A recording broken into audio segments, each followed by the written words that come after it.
Video like जरूर कर लीजिए और ऐसे वीडियो लगातार फ्री में पाने के लिए चैनल को तुरंत सब्सक्राइब कर लीजिए और बेल आइकन को जरूर टैप कर लीजिए ताकि आगे भी सारे वीडियो आपको मिलते रहे। यूट्यूब में फॉलो करते हैं तो प्लीज ये वाला फ्री टेलीग्राम चैनल जरूर ज्वाइन कर लीजिएगा। सारे नोटिफिकेशन सारे अपडेट यहीं पे आते हैं, ध्यान रखिए। नमस्कार दोस्तों, स्वागत है आप सभी का ऑनलाइन एग्जाम प्रिपरेशन पर, which is the part of study for civil services. दोस्तों यूपी SSS वीडियो के एग्जाम के लिए कंप्यूटर देख रहे हैं, जिसमें हमने कई सारे टॉपिक कंप्लीट भी किए हैं। अगर आप प्रीवियस वीडियो देखना चाहते हैं तो आप चैनल पर जाकर देख सकते हैं, प्लेलिस्ट बना दी गई है।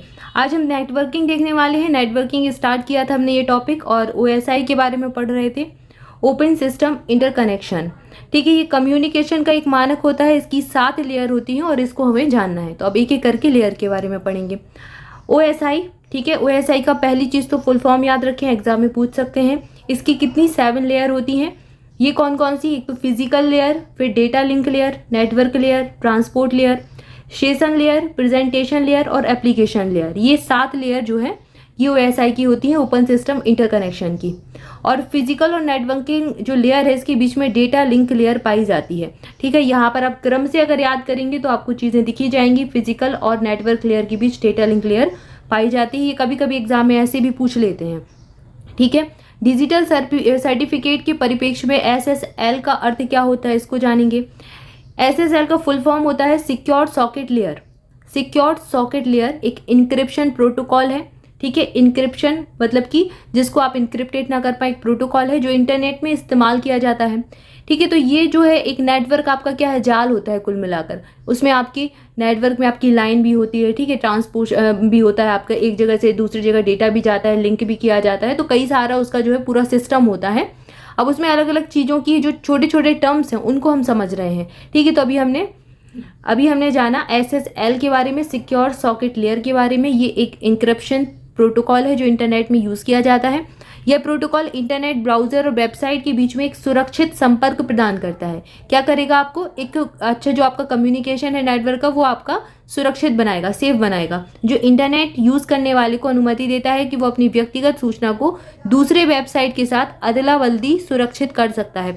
कई बार आप अपनी इंफॉर्मेशन है, कई बार आप आपके डॉक्यूमेंट्स हैं, ठीक है, या फिर आपकी और भी डिटेल है जो कि आप और किसी को नहीं दे सकते, जैसे बैंक आदि को देना चाहते हैं। बैंक में भी कई बार आजकल सारा काम ऑनलाइन हो गया, तो आप अपनी ऑनलाइन डॉक्यूमेंट आप जो है अपडेट करते हैं, फिल करते हैं, या फिर कई सारी आपकी जो जानकारी है उसको फिल करते हैं, तो वेबसाइट पर अपना डेटा देते हैं। तो इंटरनेट का ये वाला जो फॉर्म है सिक्योर सॉकेट लेयर, ये क्या काम करता है, आपकी उसी इंफॉर्मेशन को सुरक्षित पहुंचाएगा आप जहां तक पहुंचाना चाहते हैं, जिस वेबसाइट तक। अगर ये सारी सुरक्षा सिस्टम जो है नहीं लगाया जाएगा, अगर इनको नहीं लगाया जाएगा तो क्या होगा, आपकी जो जानकारी है वो लीक भी हो जाएगी, हो भी जाती है। कई बार लोगों को जानकारी नहीं होती और वो सिक्योर्ड वेबसाइट का यूज़ नहीं करते, तो उनका डेटा जो है गलत जगह चला जाता है। ठीक है, और कई बार अब आजकल तो वैसे भी कितना साइबर क्राइम होता है। ठीक है, कॉल्स आते हैं, आपके अकाउंट से सीधे पैसे चले जाते हैं, पूरा खाली हो जाता है। तो ये सारी चीज़ें जो है इन्हीं की वजह से होती है और इनको सेफ रखने के लिए काफ़ी सारी सिक्योरिटी सिस्टम का यूज़ किया जाता है, प्रोग्राम का, सॉफ्टवेयर का यूज़ करते हैं। OSI का transport layer data stream segmentation को निष्पादित करता है। ट्रांसपोर्ट लेयर का मुख्य काम क्या है, डेटा ट्रांसमिट करना। अब एक एक करके लेयर के बारे में बता रहे हैं। यह लेयर सेशन लेयर से प्राप्त किए गए संदेशों को अलग अलग छोटे भागों में विभाजित करती है और नेटवर्क लेयर से कुछ भाग प्राप्त कर उन्हें ट्रांसपोर्ट लेयर में भेज देती है। यह लेयर डेटा को नष्ट नहीं होने देती। तो ये पूरी जो है 7 लेयर मिलकर एक काम करती हैं, कहीं ना कहीं आपस में कनेक्ट होती हैं। डेटा को यहाँ पर लिंक करेंगी, फिर यहाँ पर ट्रांसपोर्ट लेयर ट्रांसपोर्ट करेगी, ठीक है, प्रेजेंट करेगी, फिर एप्लीकेशन लेयर। तो ये सब मिलकर काम करती हैं। इसके बाद आता है ISP, इसका फुल फॉर्म होता है इंटरनेट सर्विस प्रोवाइडर। ये एक प्रकार का संगठन है, इसके बारे में एग्जाम में पूछ भी चुके हैं, एग्जाम में प्रश्न इससे कि ISP क्या है, तो इंटरनेट सर्विस प्रोवाइडर। ये इंटरनेट के लिए सेवा प्रदान करता है। डेटा ट्रांसमिशन की गति को मापने के लिए सामान्यतः जो इकाई यूज की जाती है उसको बिट प्रति सेकेंड कहते हैं। तो डेटा की गति को किस में मापा जाता है, बिट पर सेकेंड में। बिट पर सेकेंड में डेटा की गति को मापते हैं। सर्वर क्या होते हैं, सर्वर कंप्यूटर वे होते हैं जो नेटवर्क से जुड़े दूसरे कंप्यूटर को रिसोर्स प्रदान करते हैं। आप कहते हैं कि ये सर्वर डाउन हो गया, तो सर्वर क्या होता है, एक नेटवर्क से जुड़ा कंप्यूटर होते हैं अलग अलग, और ये क्या करते हैं, रिसोर्स प्रदान करते हैं कंप्यूटर को। ठीक है, तो रिसोर्स का काम करता है सर्वर। नेटवर्किंग सिस्टम में संक्षिप्त संदेश जो एक स्टेशन से दूसरे स्टेशन को जाता है उसको टोकन कहा जाता है। टोकन एक प्रकार के संकेती हैं जो बिट्स की संख्या होती है, एक प्रकार की सीरीज होती है बिट्स में बनी हुई संदेशों की, नेटवर्किंग रिंग में प्रवाहित होती रहती है। यदि किसी नेटवर्क सिस्टम के पास टोकन है तो वह दूसरे कंप्यूटर पर सूचना भेज सकता है। एक नेटवर्क संलग्न के पास केवल एक ही टोकन होता है, इसलिए एक समय में केवल एक कंप्यूटर ही सूचना भेज सकता है। ठीक है, तो ये आपने टोकन के बारे में जाना। ठीक है, ये छोटे छोटे से टर्म्स है, बस इनकी आपको यूजेस देखना है, ये क्या काम करते हैं, इनका क्या काम होता है और किस चीज़ से रिलेटेड है। ठीक है, जैसे आपने अभी हम सर्वर के बारे में पढ़ा, आपने ISP के बारे में पढ़ा, ठीक है, आपने SSL के बारे में पढ़ा, OSI के बारे में पढ़ा। अब इन टर्म्स को अगर आप एक बार ही पढ़ लें तो आपको याद रहेगा और ऑप्शन आपका जो भी आएगा आपसे बन जाएगा कि किससे रिलेटेड है। ठीक है ना, तो यहाँ टोकन के बारे में आपने समझ लिया। अब है नेटवर्क कंजेंशन डेटा नेटवर्किंग। इससे जुड़ी एक समस्या है। नेटवर्क कंजेंशन क्या है? डेटा नेटवर्किंग से जुड़ी समस्या है। ये कंप्यूटर की कार्य क्षमता को प्रभावित करती है। जब एक कंप्यूटर नेटवर्क्स में बहुत बड़े पैमाने पर डेटा प्रेषित किया जाता है तो इसे नेटवर्क कंजेंशन कहा जाता है। ठीक है, तो यहाँ नेटवर्क कंजेंशन के बारे में आपने जाना। ये है क्या? एक समस्या है नेटवर्किंग से जुड़ी, कंप्यूटर की कार्य क्षमता को भी प्रभावित कर सकती है। ठीक है, जब एक कंप्यूटर नेटवर्क में बहुत बड़े पैमाने पर डेटा प्रेषित करता है, डेटा भेजा जाता है, तो इसे नेटवर्क कंजेंशन कहते हैं। वास्तव में ये जो है ये वह स्थिति होती है जब नेटवर्क के अंदर कंप्यूटर के द्वारा भेजे गए बहुत ज़्यादा मात्रा में जो डेटा है उसको भेजने से नेटवर्क के द्वारा डेटा भेजने में कमी आती है। आपने एक साथ कई सारा डेटा भेज दिया तो हो सकता है कुछ आपका डेटा नहीं पहुंचा। तो नेटवर्क कंजेंशन को रोकने के लिए कंजेस्टिव कोलैप्स इसकी प्रक्रिया को अपनाया जाता है। तो कंजेस्टिव कोलैप्स करवाया जाता है ताकि आपका डेटा जो है उसकी क्षति ना हो, डेटा आपका एज इट इज पहुंच जाए। इसके बाद है डायनेमिक डेटा एक्सचेंज। किसी कंप्यूटर में एक प्रोग्राम में उपलब्ध डेटा को दूसरे प्रोग्राम में पहुंचाने एवं उपयोग करने का एक माध्यम है। डायनेमिक डेटा एक्सचेंज यानी कि DDE, ये इसका पहली बार यूज़ किया गया था 1987 में, 1987 में विंडोज़ 2.0 में। ठीक है, और ये जो था एक प्रकार का प्रोग्राम था, इसको दूसरे प्रोग्राम पर कंट्रोल प्रदान करता है। डायनेमिक डेटा एक्सचेंज क्या है? एक प्रकार का माइक्रोसॉफ्ट ऑपरेटिंग सिस्टम में डेटा की इंटर कम्युनिकेशन का एक तरीका है जिसके माध्यम से हम एक प्रोग्राम को दूसरे प्रोग्राम से अंतर संबंध स्थापित करते हैं। तो कुल मिलाकर आपको याद रखना है डायनेमिक डेटा एक्सचेंज का संबंध किससे है? एक प्रोग्राम से दूसरे प्रोग्राम से संबंध स्थापित करना, ठीक है, या फिर डेटा को एक प्रोग्राम से दूसरे प्रोग्राम तक पहुंचाना या फिर उपयोग का माध्यम बनाना। ठीक है, तो एक प्रोग्राम से दूसरे प्रोग्राम के बीच में संबंध स्थापित करना, अंतर संबंध स्थापित करना, ये कहलाता है डायनेमिक डेटा एक्सचेंज। ठीक है, तो अंतर संबंध स्थापित करते हैं जैसे कि माइक्रोसॉफ्ट एक्सेल की फाइल से माइक्रोसॉफ्ट वर्ड की फाइल को, जो माइक्रोसॉफ्ट एक्सेल होता है आपका, ठीक है, और एक आपका होता है माइक्रोसॉफ्ट वर्ड। तो इनकी फाइल को, इसकी फाइल को, इस वाली जो माइक्रोसॉफ्ट वर्ड है इसकी फाइल को लिंक करके कार्य करना। इन दोनों की फाइल के, इसकी एक फाइल है, इसमें से फाइल उठाई, और इसकी एक फाइल है, उसमें से एक फाइल उठाई, इनको लिंक करके आपस में आप काम कर रहे हैं। स्टेशनों के ग्रुप को फ्रेम भेजने की मल्टीटास्किंग कहा जाता है। यहाँ मल्टीटास्किंग के बारे में बताया गया है। ये तो आप पहले ही जान चुके हैं मल्टीटास्किंग क्या होता है, जिसमें आप एक साथ कई सारे काम कर पाएं। तो मल्टीकास्ट जो है इसके एक ही प्रेषक और एक नेटवर्क पर कई रिसीवर के बीच में संचार होता है। Wireless cellular digital package data तकनीक मल्टीकास्ट के माध्यम से समर्थित है। मल्टीकास्ट भी प्रोग्रामिंग के लिए प्रयोग किया जाता है। तो मल्टीटास्किंग तो हम पहले भी पढ़ ही चुके हैं। ठीक है, तो यहाँ पर हमने डायनेमिक डेटा एक्सचेंज के बारे में जाना। नेक्स्ट हमारा है UDP कंप्यूटर, इसके बारे में पढ़ते हैं। यूजर डेटाग्राम प्रोटोकॉल, ये क्या होता है? नेटवर्किंग में कनेक्शन रहित प्रोटोकॉल है। इस प्रोटोकॉल को 1980 में डेविड P. रीड के द्वारा डिजाइन किया गया था। कंप्यूटर कनेक्टिविटी का अर्थ क्या होता है कि एक या एक से अधिक कंप्यूटरों को आपस में तार के माध्यम से कनेक्ट कर देना, या फिर वायरलेस कनेक्शन भी आजकल होने लगा है, तो बेतार के माध्यम से भी जोड़ देते हैं, वायरलेस कनेक्शन भी कर देते हैं। ठीक है, ताकि कंप्यूटर, एक जो कंप्यूटर है वो दूसरे कंप्यूटर में डेटा का ट्रांसफर किया जाए। आजकल आप देखते हैं, अगर आपने अपनी स्कूल की कंप्यूटर लैब भी देखी है या फिर आप कहीं पर साइबर कैफे में भी जाते हैं, तो आपको 2-3 कंप्यूटर, मान लीजिए अभी आप एग्जाम देते हैं, आप एडमिट कार्ड निकलवाने जाते हैं, तो 2-3 कंप्यूटर, आप किसी साइबर कैफे गए, 2-3 कंप्यूटर वाले बैठे हुए हैं, आपने एक में आपने अपनी डिटेल दी, उसने कहा दूसरे से जाकर उसमें से जाकर निकाल दो, तो वहाँ पर प्रिंट आउट हो सकता है इस वाले कंप्यूटर से कनेक्टेड है, लेकिन वो आपस में डेटा का ट्रांसफर करके, उनका जो कनेक्शन रहता है वो आपस में जुड़ा रहता है और डेटा का वो ट्रांसफर कर देते हैं। ठीक है, और आपको आपका प्रिंट आउट भी मिल जाता है। तो ऐसे ही एक दूसरे कंप्यूटर जो है जुड़े रहते हैं आपस में, बेतार से या फिर तारों के माध्यम से जुड़े रहेंगे या फिर वायरलेस कनेक्शन रहेगा। तो एक कंप्यूटर से दूसरे कंप्यूटर में डेटा को स्थानांतरित करने के लिए कंप्यूटरों को जोड़ा जाता है। इसमें रूटर, मॉडेम, स्विच, गेटवे आदि डिवाइस के साथ कनेक्शन स्थापित करते हैं। तो ये सब तो यूज़ किया ही जाता है। इसके बाद लैन के बारे में जानते हैं। लैन क्या होता है? Local area network. अब ये क्या है? कंप्यूटर को जोड़ने की तकनीक है। लैन नेटवर्क को जोड़ने की तकनीक है। तो लोकल एरिया नेटवर्क होता है, वाइल्ड एरिया नेटवर्क होता है, इसके बारे में जानेंगे। यहाँ से प्रश्न पूछा भी जाता है। लोकल एरिया नेटवर्क किसी कंपनी के कर्मचारियों द्वारा एक ही स्थान या फिर एक ही बिल्डिंग या फिर कैंपस में रखे कंप्यूटरों को आपस में जोड़कर अनन्य रूप से निजी नेटवर्क के रूप में उपयोग में लाया जाता है। अब इसकी एक एक लाइन को अच्छे से याद कर लें कि ये कहाँ पर लैन का यूज़ कहाँ करते हैं लोकल एरिया नेटवर्क, या तो एक ही स्थान की बिल्डिंग में, एक ही बिल्डिंग में या एक ही कैंपस में जो कंप्यूटर है उनको जोड़ने के लिए करेंगे। ठीक है, निजी नेटवर्क के तौर पर इसका यूज़ करते हैं। वाइल्ड एरिया नेटवर्क क्या होता है, ये देश विदेश के कंप्यूटरों को जोड़ने के लिए यूज़ किया जाता है। इसके विपरीत क्या है, वाइल्ड एरिया नेटवर्क, वैन जिसको कहा जाता है, ये देश विदेश के कंप्यूटर को जोड़ने के लिए यूज़ करते हैं।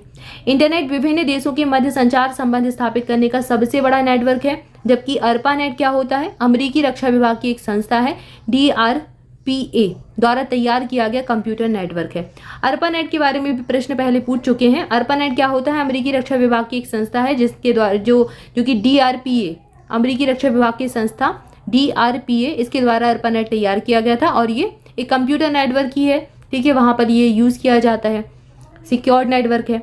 इसके बाद इंटरनेट विश्व का सबसे बड़ा कंप्यूटर नेटवर्क वैन, यह हजारों छोटे छोटे नेटवर्क से मिलकर बना है, करोड़ों डिवाइसों से जुड़ा हुआ है। इंट्रानेट, VPN, WAN ये सब इसी के अंतर्गत आते हैं। वाइल्ड एरिया नेटवर्क, इसमें टेलीफोन लाइन का यूज़ किया जाता है, जो टेलीफोन लाइन होती है मॉडेम वगैरह उसका यूज़ करते हैं। इस नेटवर्क को इंटरनेट भी कहते हैं। इससे कई सारे लैंडमैन जुड़े होते हैं। इसी नेटवर्क का प्रयोग टेलीफोन लाइन, सैटेलाइट लाइन आदि में किया जाता है। ठीक है ना। लोकल एरिया नेटवर्क क्या है, लोकल एरिया नेटवर्क लैन जिसको कहते हैं, ये नेटवर्क किसी भवन या फिर कैंपस कंप्यूटर को ही आपस में जोड़ सकता है। इससे ज़्यादा इसकी जो है नहीं होती है, दायरा इसका कम होता है, सीमित दायरा होता है, लेकिन वाइल्ड मतलब बड़ा दायरा होता है। फिर एक आपका मैन होता है, मेट्रोपॉलिटन एरिया नेटवर्क। ये क्या होता है, ये नेटवर्क एक शहर में स्थित विभिन्न कंप्यूटरों को जोड़ सकता है। ये सिटी के अंदर होता है। ठीक है, तो ये लैन से थोड़ा सा बड़ा दायरा है इसका। लैन क्या है, एक बिल्डिंग तक सीमित है, लेकिन आपका जो मैन है ये कहाँ तक, एक सिटी तक सीमित है। फिर आपका पैन होता है, पर्सनल एरिया नेटवर्क। ये किसी कंपनी का पर्सनल नेटवर्क होता है, जैसे कि बैंकों का नेटवर्क, सेना का नेटवर्क। ठीक है, तो ये कहाँ पर पैन यूज़ करते हैं, बैंकों के नेटवर्क के लिए। Personal area network particular bank का, सेना का एक नेटवर्क बना दिया तो वहाँ पर इसका यूज़ करेंगे। क्लियर है। तो ये सारे टर्म आपको याद रखने हैं, सबके फुल फॉर्म याद रखने हैं, कहाँ पर किसका यूज़ किया जाता है, कितना किसका दायरा है, ये सब याद रखना है, एग्जाम में पूछा जाएगा। किसी संगठन की दूरस्थ स्थान पर स्थित निजी लोकल एरिया नेटवर्क से जुड़ने का एक सुरक्षित तरीका वर्चुअल प्राइवेट नेटवर्क VPN है, जिसमें कूट लेखन तकनीक द्वारा निजी सूचनाओं का आदान प्रदान करने के लिए इंटरनेट या फिर किसी सुरक्षित सार्वजनिक नेटवर्क का यूज़ करते हैं। तो यहाँ पर VPN वर्चुअल प्राइवेट नेटवर्क के बारे में बताया गया है कि कई बार आप डेटा को सुरक्षित सूचनाओं का आदान प्रदान करने के लिए VPN का प्रयोग करते हैं। ठीक है, तो हमारी जो सिक्योरिटी एजेंसियाँ हैं वो भी एक अलग सिक्योर नेटवर्क का यूज़ करती हैं। तो उन्हीं में से एक ऐसे है वर्चुअल प्राइवेट नेटवर्क।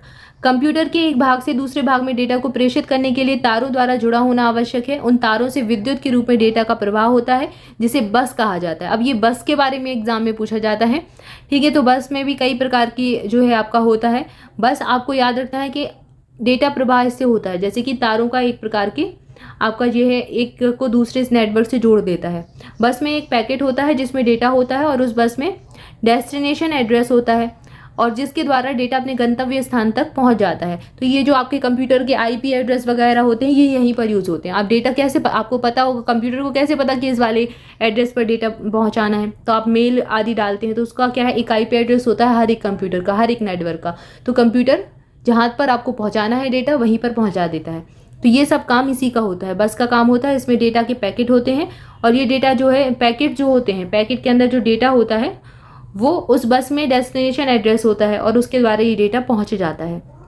इसके बाद मल्टी पॉइंट कनेक्शन में बस टोपोलॉजी की आवश्यकता होती है। इस नेटवर्क में सभी नोड्स एक ही केबल से जुड़े होते हैं, जिसमें कम केबल की आवश्यकता होती है तथा कोई नया नोड जोड़ना आसान होता है, परंतु ट्रांसमिशन में खराबी आने पर सभी लाइनें विफल हो जाती हैं।